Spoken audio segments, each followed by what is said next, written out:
sa mga hindi nakakaalam kung ano yung purpose ng kapo. So, this video guys, ituturo ko sa inyo.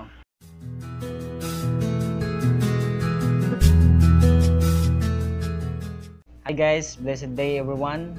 And in this video guys, may gusto ko ituro sa inyo kung bakit ba tayo naglalagay ng kapo sa isang gitara. Kung mapapansin nyo, mostly naglalagay tayo ng kapo sa gitara. So, sa mga hindi nakakaalam kung ano yung purpose ng kapo, so this video guys, ituturo ko sa inyo. For that guys, be sure na i-like nyo yung video na to, then subscribe at pindutin nyo yung notification bell para every time na mag-upload ako ng video, makaka-update kayo. And guys, let's get started. So kung mapapansin natin sa isang piano, punta muna tayo sa piano. So meron dong mga note or yung scale ng sa may piano. Yung makikita nyo doon na sa bawat white na sa keyboard ay yun yung una ay yun yung C. Yun yung C na note. Then sunod ay, tapos kung may black doon, may black key sa may piano. Yung tinatawag na black doon ay sharp. Yun yung sharp sa piano. Then sa taas ng C, yun yung C sharp. So sa taas ng C, di ba yung black doon, sa taas ng C ay C sharp yun. Then pagkatapos nun, sa white ulit, yun yung D. And then sa taas ng D, D sharp, yung black key. And then E. And then walang sharp yung E. So pagkatapos nun ay F na agad. Then pagkatapos ng F ay merong sharp siya. So F sharp yung pagkatapos. And then G. Then pagkatapos din ng G, so may sharp din siya, G sharp. Pagkatapos ng G sharp ay A. And then sa taas niya, A sharp. And then B. So wala ding sharp yung B. So dalawa yung walang sharp doon. E tsaka B. Then pagkatapos, so back to C na ulit siya. Pagkatapos ng B, back to C. So yun, cycle lang siya guys. Then kung makapansin natin din sa gitara, so the same pa rin siya. Kung bakit naglalagay tayo ng kapo ay para mas tumaas yung note.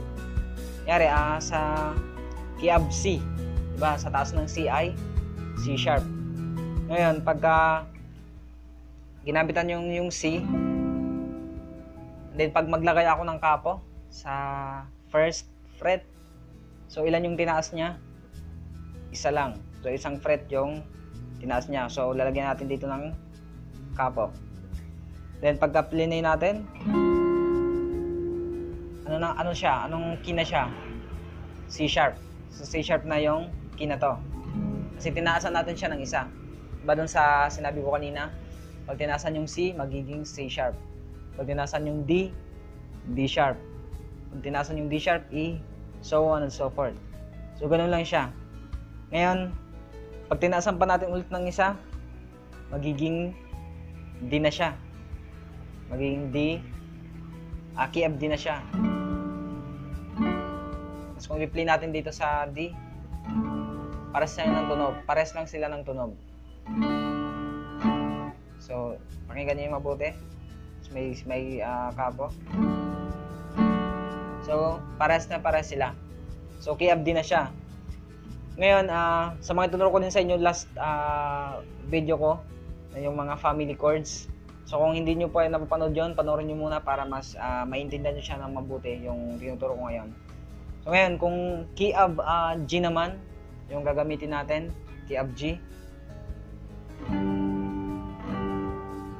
Pag tinaasan ng isa, magiging G sharp. G sharp na siya. So, lalagyan ko ng kapo sa first fret. So, ito yung mga fret natin. First fret, G sharp na siya. Then, pag tinaasan ko ulit ng isa, pag binaba ko yung kapo, magiging A. A, key of B na siya.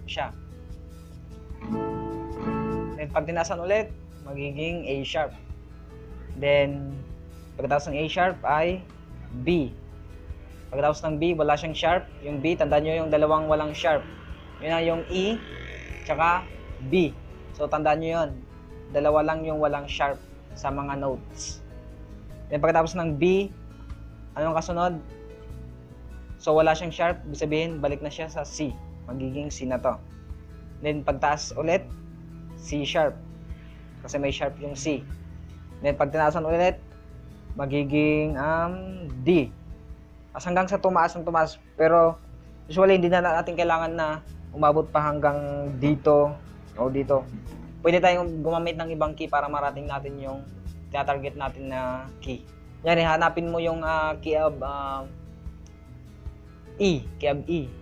So, yung gagamit para kung paano mahanap yon, iisip ka ng key na pag nilagyan mo siya ng kapo ay magiging E. 'Di ba yung key of E, yung family chords niya ay ganito, may mga clip pa siya, may bar chords pa siya. So, kung para hindi kayo mahirapan sa mga ganyan, so iisip kayo ng key para hindi mas maging mahirap. Nalalagyan niyo lang siya ng kapo and then magiging key of E na siya. So tingin nyo, isip kayo ng key. So nyari yung key of C. Key of C, di ba? Ito yung key of C. Hindi key of C. Di ba yan? So key of C. Pag hanapin mo yung key of E. So gagamit tayo ng kapo. Then pag tinasan ng isa, C sharp, di ba? C sharp. And then pag tinasan pa ng isa, D. So hindi pa siya E, kasi D siya. Then pagkatapos, D sharp. Tapos taas ng D sharp, E. So nandito na tayo sa E, sa 4th fret. Ito, 1, 2, 3, 4. So nakuha na natin yung key of E gamit yung family chords ng C. Then lalagyan lang ng kapo sa 4th fret. So nasa E na tayo. Diba? Hindi na siya mahirap. So ganyan lang yung niya, yung mga chords. So yun lang kasimple. So isa pang example, kunyari gusto mo hanapin yung key of A. So yung mga key of A ay yan. So meron din siyang bar chords. Yung medyo mahirap kung sa mga beginners, kung nahirapan kayong mag bar chords pa, yung mga clip. So ito yung technique. Yung gagawin mo lang, hanapin mo yung key of A na gamit lang yung isang key na alam mo. Yari, yung sa beginners, sa mga beginners dyan, yari, yung alam yung chords ay ito lang. G, A minor, C, and then D. And pag hanapin natin yung key of A, gagamit tayo ng kapo. So gamit yung family chords of G. Ngayon, pag nasa 1st fret, anong key siya? G sharp. Kasi G yung gagamitin natin. So pagtaas ng isa, G sharp.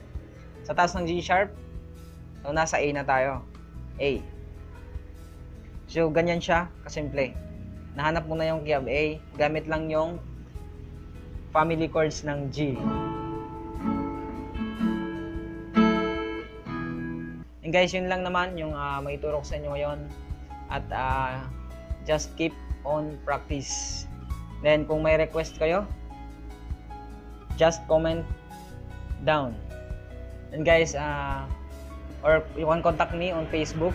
Nasa description yung Facebook, link ng Facebook account ko. Puntahan nyo na lang guys. Then you can send me a message na kung may gusto kayong ipaturo kung pag nagawan ko ng video. So huwag kayong mahiya guys na mag-comment or mag-message sa akin. And guys, all the glory belongs to God. And also guys, huwag niyo palang kakalimutan na mag-subscribe sa channel na to para mas update kayo sa mga susunod kong video. Pindutin niyo yung notification bell. Then, every time na mag-upload ako, mano-notify kayo sa mga video ko na i-upload. And guys, salamat sa inyo. May the Lord God bless you all.